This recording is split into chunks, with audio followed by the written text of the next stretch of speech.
Bom dia, nós estamos aqui para entrevistar a médica veterinária Nicole Amabile Anischetti sobre carnes clandestinas. Vamos lá. O que é carne clandestina, Nicole? Bom, a carne clandestina é o errado, então para entender o errado a gente tem que entender o certo. Tudo que é produto de origem animal, ele precisa ter uma inspeção, um acompanhamento de médicos veterinários, né?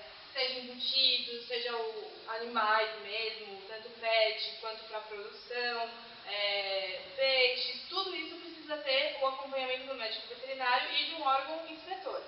E esses órgãos inspetores, no caso das carnes, o que é? O CIP, que é o Sistema de Inspeção Federal, os sistemas de inspeção estadual, que no caso de São Paulo é o CISP, e os municipais, que é o SIM, né? Cada um com o seu critério. CIP você pode exportar, CISP é só dentro CISP é só dentro do estado de São Paulo e SIM é só no município.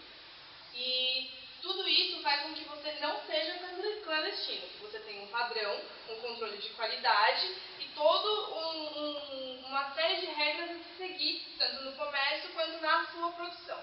Isso é o certo. O que está fora disso, que não tem a inspeção, que não tem o padrão, o controle de qualidade é o que a gente chama de clandestino. Certo. E como podemos identificar produtos clandestinos? Todo produto segue um padrão. No exemplo de carnes, embutidos, salsicha, linguiça, uma peça de carne mesmo, um queijo, um leite, todos esses estabelecimentos eles têm um número de registro, seja no CIF, no CISP ou no SIM. Esse número de registro está lá no rótulo. Se for um produto, por exemplo, para consumo humano, é aquele que é o ciclo escrito CIF, número tal, tal, tal. Se não for para consumo humano, por exemplo, é um produto de origem animal, um produto veterinário, um pericárdio bovino, que é usado na medicina humana, por exemplo, é um símbolo quadrado, mas ainda assim é CIF. Então, são os documentos. Aquele estabelecimento ele tem um número de registro. Ele é registrado lá no mapa, no CIF, no CISP. Então, a gente tem que se ater aos documentos, ao rótulo, que deve seguir um padrão, ao número de registro dele. Certo. E quais as normas de higiene em que um abatedouro, um criadouro ou frigorífico deve seguir? Cada estabelecimento tem a sua particularidade, né? Para aves é bem diferente do que para bovinos, do que para suínos, do que já uma empresa de embutidos, no caso das linguiças frescais, mas todos eles têm o que a gente chama que é o Manual de Boas Práticas de Fabricação, de higiene e manutenção dos alimentos e dos produtos de origem animal. Assim, resumidamente, a higiene pessoal do funcionário, que tem que ter o traje branco, muitas vezes, na maioria das vezes, usar as botas de PVC, não estar barbado, não ter nenhum adorno, brinco, anel, o que mais? Piercing, que a gente também proíbe. Não é que proíbe, né? A pessoa, quando ela vai se candidatar para esse trabalho, já é avisado tudo antes. Não pode estar com a unha comprida, a unha pintada, não pode usar perfume, maquiagem. Tudo o que vai ter contato com a carne, a gente faz um treinamento para o funcionário explicando por que não pode, né? Da contaminação e tudo mais. Fora a higiene do funcionário, a gente tem os bloqueios sanitários, que é o lava-botas, a pia para higienização de mãos. Tudo isso tem que ser colocado numa planilha, nesse livro que eu falo, que é o Manual de Boas Práticas de Fabricação. Tem cada planilha que a gente faz, que é o controle de pragas, onde a gente vai colocar em cada ponto daquele prédio, daquele estabelecimento, a isca para cada tipo de praga. A gente faz controle de água, de pH, de cloro da água, do tratamento daquela água, do esgoto, tudo isso também vai em planilhas. Esterilizador de faca, eu uso esterilizador, eu uso água fervente, tudo isso tem que ser relatado. Como é que eu limpo o maquinário que eu uso, quais são os sanitizantes que eu posso usar, o que eu não posso usar. Não é simplesmente eu chegar e usar um detergente que eu lavo a louça numa ensacadeira, numa embutideira, numa faca de desossa. Não é assim. Então, tudo isso é padronizado para cada tipo de estabelecimento. Fora as análises que a gente faz do produto, da limpeza, que tudo tem que ser credenciado no MAPA, né, no Ministério da Agricultura, Pecuária e Abastecimento. Então, tudo isso são padrões de higiene e de controle de qualidade. Certo. E quais os principais problemas que a venda ou o consumo dessas carnes pode trazer? A gente tem um problema social, né, que é o de doença mesmo, que é o que a gente pensa, eu vou comer uma carne que eu não sei a origem, então eu posso ficar doente, ou um estabelecimento, uma fazenda tem os animais em grande população e pode estar contaminando uma fazenda ao lado, né? A contaminação entre animais, que é o caso de saúde pública, que a gente chama. Eu acho que esse risco é o primeiro que vem à nossa cabeça, porque quando a gente vai num restaurante, a gente não vê se aquela carne é uma carne clandestina ou não. A gente tem acesso a isso no mercado, a gente vê o rótulo, o que a gente está comprando. E mesmo assim, às vezes a gente passa por alguns perrengues. Mas tem esse problema, porque a gente não sabe se aquela produção foi vacinada, se foi um abate na idade certa, no caso de bovinos com 36 meses, né?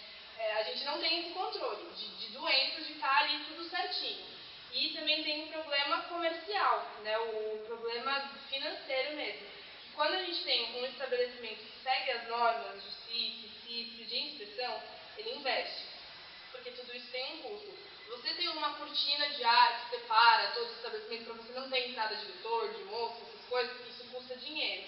Você ter um esterilizador de faca custa dinheiro.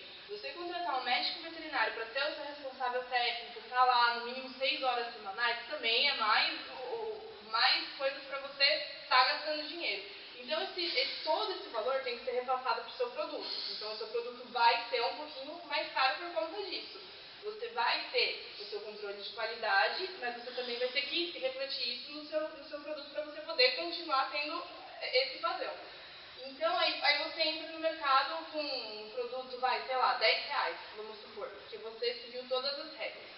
Aí tem um abatedor, um frigorífico, seja qual for o comércio que é clandestino, que ele não tem, porque ele está errado, ele não tem todos esses padrões. Então, o que ele faz? Ele não gasta com vacina, ele não gasta com treinamento de funcionários, ele não gasta com esterilizador de faca, com sanitizante certo, ele vai ser o cara que vai comprar um IP, o detergente IP e vai lavar o maquinário e vai achar que está limpo. Então, o custo dele vai ser muito menor e ele não precisa passar esse custo grande que o outro produtor teve para a mercadoria. E os dois vão para o mesmo mercado. E aí eles vão competir. E o consumidor, se for enganado da forma certa, né, ele vai preferir o produto mais barato. E aí você acaba tendo o desfavorecimento de quem está certo. Então, e aí isso reflete também no comercial. E onde podemos notificar ou denunciar no estabelecimento clandestino? No site do MAPA, que é o www.agricultura.gov.br, lá tem uma parte só para denúncias, né, que fala da sua região, telefone ou e-mail, que é para você estar informando um fiscal para ele estar indo até o estabelecimento. Agora, para finalizar, qual a relação entre o bem-estar animal e carne clandestina? O bem-estar animal hoje em dia cada vez mais está sendo exigido, né, dos produtores, por questões éticas e também porque já foi provado que quanto maior o bem-estar do animal, maior é o ganho na sua produção.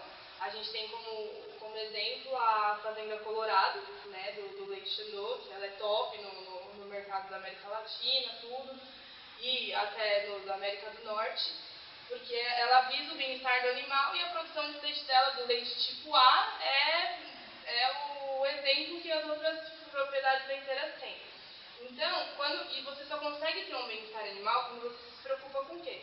Vacinação, instalação correta do animal, no caso da leiteira, a ordenha no tempo certo, da forma certa, você ter um animal livre de estresse, um animal livre de maus tratos, que vai estar ali com todos os padrões certinhos.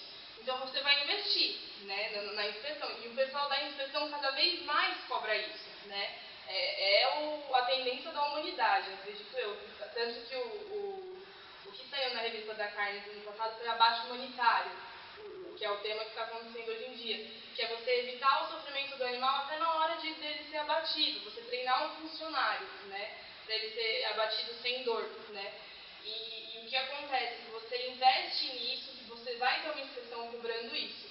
O produtor, o comerciante que ele é clandestino, ele não liga para isso. Porque o único foco dele é o lucro, é o dinheiro. Essa é a visão que ele vai ter. Fora isso, para ele o animal é só o produto. Para ele animal e dinheiro é a mesma coisa. Então ele não tem nem a cobrança da sanitária mesmo, quanto a cobrança ética, de bem-estar e tudo mais. Então para ele isso não significa nada. Então a inspeção, o controle, a higiene, o bem-estar animal é totalmente ligado com você estar dentro do padrão. Quem está fora do padrão, para bem-estar e nada é a mesma coisa. Bom, gente, é isso. Obrigada. Obrigada.